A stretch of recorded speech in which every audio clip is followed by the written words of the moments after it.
After the Palestinian negotiating delegation submitted their response with an acceptance of the Witkoff proposal, with comments on it that would reassure the Palestinian side that Israel will withdraw from Gaza, end the war, have a long, solid, permanent ceasefire, and allow all aid into the Gaza Strip, more massacres have been taking place in Gaza, especially with the recent massacre, with the hashtag now being live and viral on social media, the Witkoff massacre. The Palestinians were going to get aid, starving population, trying to get aid for them and their families, and Israel killed and wounded over 230 people.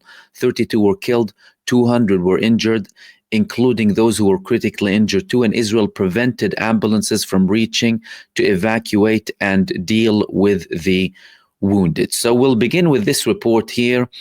In the Middle East, Israel kills 32 starving Palestinians in latest U.S. aid point massacre. This is a United States point. The United States mercenaries are delivering the aid. These people are armed and they have the capacity to ensure the safety of the Palestinians receiving aid.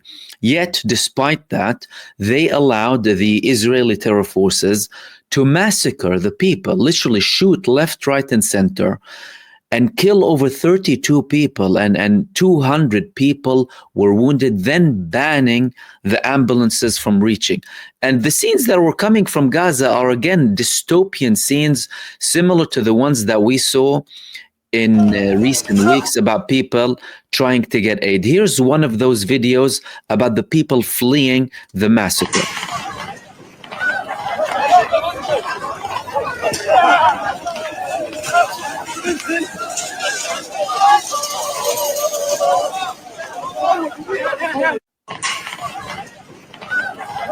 Again, like an end of day scenario, these people are walking, some of them 5 kilometers, some of them 10 kilometers to go and get to the 8 points in Rafah. One of them had his friend killed and he had to drag him on a makeshift dragging wooden thing with a rope for several kilometers. Some of them were wounded and they were being dragged like that. It's unbelievable that these things are still taking place, despite the fact that the United States and what's called the Gaza Humanitarian Foundation are operating in Gaza, supposedly to lift some of the pressure off the population and allow the people some food after Israel banned them from getting any aid for 3 months. And that's just the tip of the iceberg. These people are just starting to get some of the basic necessities that they need on a day-to-day basis. Now, Israel is not happy with just starving and killing the people.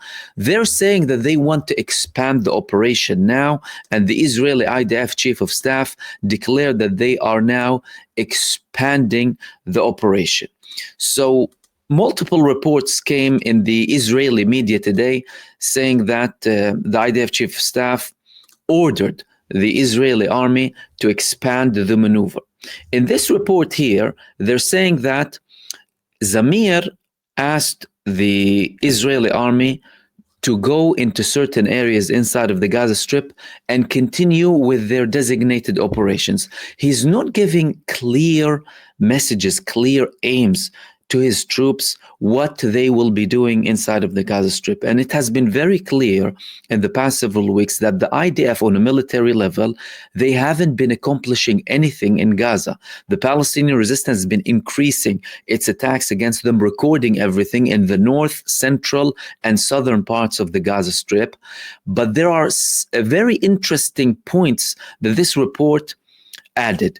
One of them is the fact that Israel firstly has 5 divisions inside of the Gaza Strip, but at a reduced capacity, meaning that every division will have less IDF terrorists working in it. Why is that? Well, it's because many of them were killed, many of them are wounded, and the Israeli army is facing a crisis in manpower. Many people are refusing to go to the army. Many of those who already went to refuse to go back. And many of those who are currently being called to go and serve are refusing to go and serve. That means Israel is unable to achieve any of its military objectives inside of the Gaza Strip with a reduced manpower. They're doing that for a show and to apply more pressure on the civilian population inside of the Gaza Strip in hope that they would apply more pressure on the Hamas leadership and the Palestinian leadership in terms of the negotiations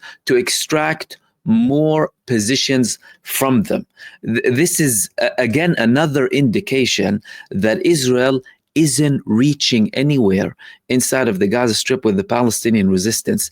Well, they previously had approximately 90,000 IDF terrorists in the early days when they put in most of their ground forces in Gaza and tried to eliminate Hamas. Israel went in with the main aim of eliminating Hamas and put in all of its forces.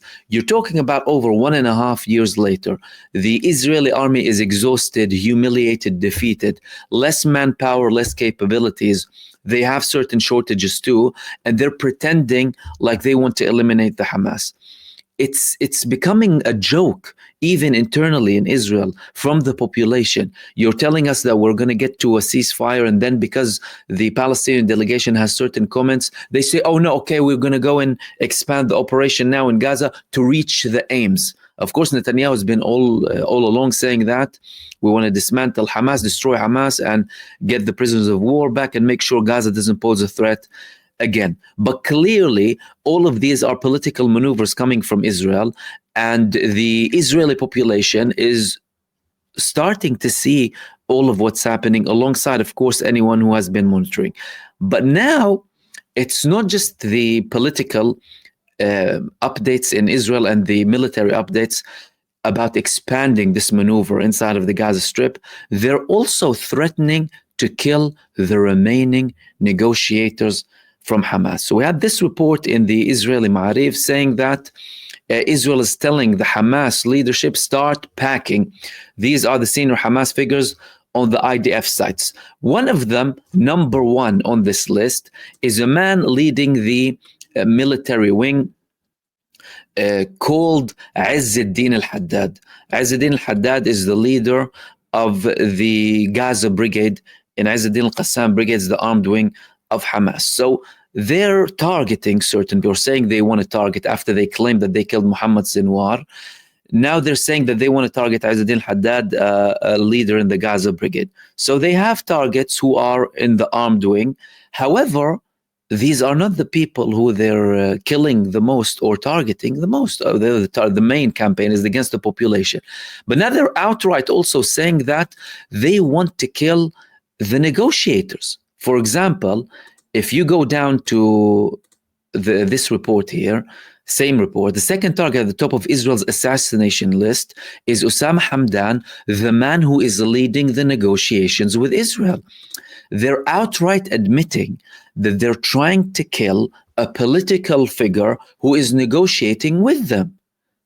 I mean, can it get more obvious that these people are the main problem behind the genocide and behind the lack of progress, breaking the ceasefire, not allowing any aid in, causing all of these problems? And then they have a list of other people with childish comments being sent by the IDF spokesperson in Arabic. For example, this message here: where are you, Hamas leadership, sleeping? Are you hungry? Of course not. Where are you, Abu Zuhri, sleeping on silk in Algeria and saying everything destroyed in Gaza can be compensated and you really live comfortably? Childish type of comments coming from the Israeli army. They have time for childish comments when the Israeli prisoners of war are at risk of dying and being killed. Then they're criticizing Hamas leadership when the son of Benjamin Netanyahu is sitting comfortably, going from one place to another, without going to fight for his country, despite the fact that he is at the age where he needs to go to the Israeli army and fight for the Israeli army. Moving on to the next thing that I wanted to talk to you about, which is the Yemeni front. Ansarullah in Yemen, they are escalating their attacks against the genocide state, and now they declare that they carried out 3 new attacks inside of the genocide state. This was the recent report that came from Ansarullah.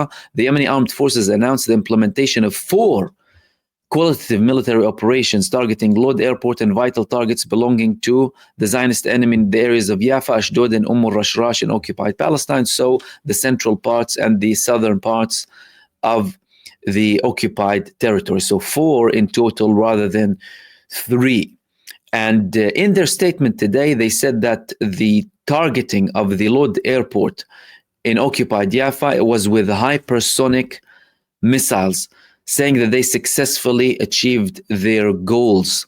The armed forces indicated that the unmanned air force carried out 3 military operations targeting 3 vital targets belonging to the Israeli enemy in the areas of Yafa, Ashdod, and Rashrash in occupied Palestine with 3 drones. And they continued their warning to any airline that is still operating with Israel to stop their operations in Israel, because things are getting more and more serious. And Israel has been confirming that the airport, for example, it's been shutting down for certain periods, and certain airlines are forced to go back, delay their landing, and it's causing them big problems inside of Israel.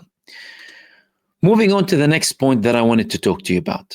The British Prime Minister, Keir Starmer, is saying that the UK needs to restore war-fighting readiness with a new defense review. UK Prime Minister said on Sunday that he will restore Britain's war-fighting readiness as his government warned of growing Russian aggression ahead of a major defense strategy review. The irony behind this report here is the fact that Keir Starmer, representing, of course, the British government, the Prime Minister, he is completely out of touch with all of the updates that are happening ever since the war began. Firstly, the British government was one of the first governments alongside the United States in 2022 to prevent Zelensky from reaching a deal with Vladimir Putin. The Russian and Ukrainian presidents met in Turkey at the time, during the beginning of the Russian war on Ukraine, trying to reach a deal. And guess what? Both parties agreed on a ceasefire agreement, but Zelensky all of a sudden withdrew. When did he withdraw? After the British leadership at the time told him, don't go ahead with a ceasefire with him. We will support you. We will arm you. And likewise with the United States too, then the rest of the NATO members as well. So in effect, Britain and the United States have been the key contributors behind this escalation when the Ukrainian president himself wanted to reach an agreement with Russia, therefore leading to millions of casualties, unnecessary destruction. And we're at a point where now both parties are interested in reaching an agreement and reaching a ceasefire. There are more talks, there's more readiness coming from the Russian side and from the Ukrainian side too. And the Prime Minister, the British Prime Minister, is saying growing Russian aggression. Who was causing this escalation in aggression? And who's bringing these tensions? Again, he's trying to convince the public that they have an external enemy rather than the fact that their biggest enemy is sitting in the government, in the British government, like he did with Iraq, like the British government did with Iraq, when millions of people were protesting in the streets of Britain, not only Britain, but the United States too, in record numbers that haven't been seen since, by the way, showing you how much the public disapproves of these unnecessary wars. Yet the British government went ahead with these wars, killing millions of people unnecessarily. And now Keir Starmer wants to convince the people that, oh, there's an increased aggression and we need to increase the budget. Increase the budget when the country is in economic decline for the past decade, or focus on certain things that push for a better economy, help the people in need in Britain, improve financial conditions and social conditions for people. Again, these leaders are completely delusional and out of touch with what's happening on the ground.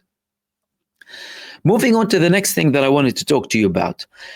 The Board of Deputies of British Jews has been an organization that supports the genocide relentlessly. These people and their leadership have been out in protest to support the genocide, to dehumanize the Palestinians, staunch supporters of Zionists, and constantly trying to link and glue Judaism with Zionism. Now, more and more voices are coming from within the Board of Deputies of British Jews against these abhorrent positions, even when there are certain shifts happening, whether you're convinced in them or not, by the way, from the British government against certain elements in Israel, and having more criticism against the state of Israel. And one of their members, he actually posted a video of himself resigning and making a statement against the board and its abhorrent support for Israel. Let's have a look. The Israeli government has been starving Gaza for over 11 weeks, with politicians like Bezalel Smotrich openly declaring that Gaza will be entirely destroyed and its population ethnically cleansed.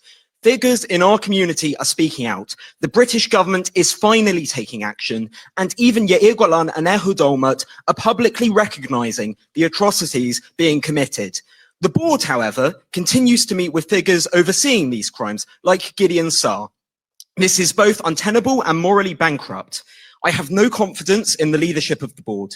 It has both failed to act ethically and also to represent the increasing diversity of opinion within our community.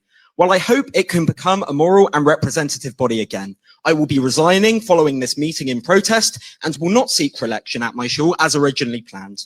What good are private words in plenaries when you continue to meet with Israeli government officials and oppose any real action to stop their crimes? I don't think there's any hope for this organization to all of a sudden change its ways. It's a Zionist organization. And many of these organizations, that's a very big problem, by the way, who claim to be representing Jews, are Zionists in essence, fully there to support Israel rather than actually represent the Jewish people. At the end of the day, there have been more and more protests recently across the globe with more and more Jewish organizations blaming Israel outright of genocide, as they are committing a genocide against the Palestinian people, and saying that they do not represent them whatsoever. Similar to this recent protest that took place in New York with some of the Jewish Orthodox community members leading this protest.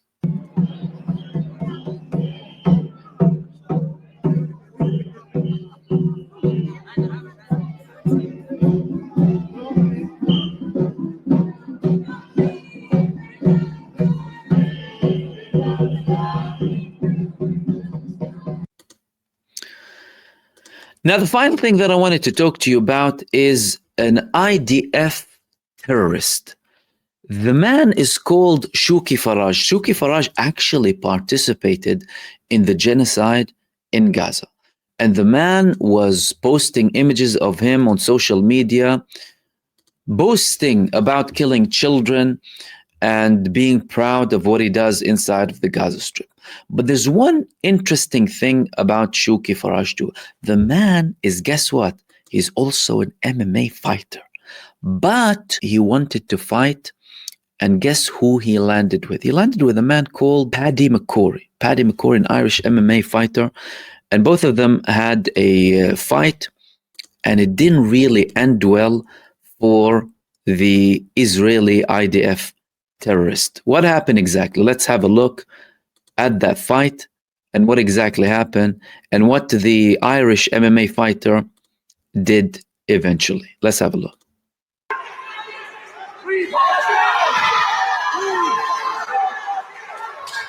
McCrory addressing his fans at K-side. Big elbows from McCrory.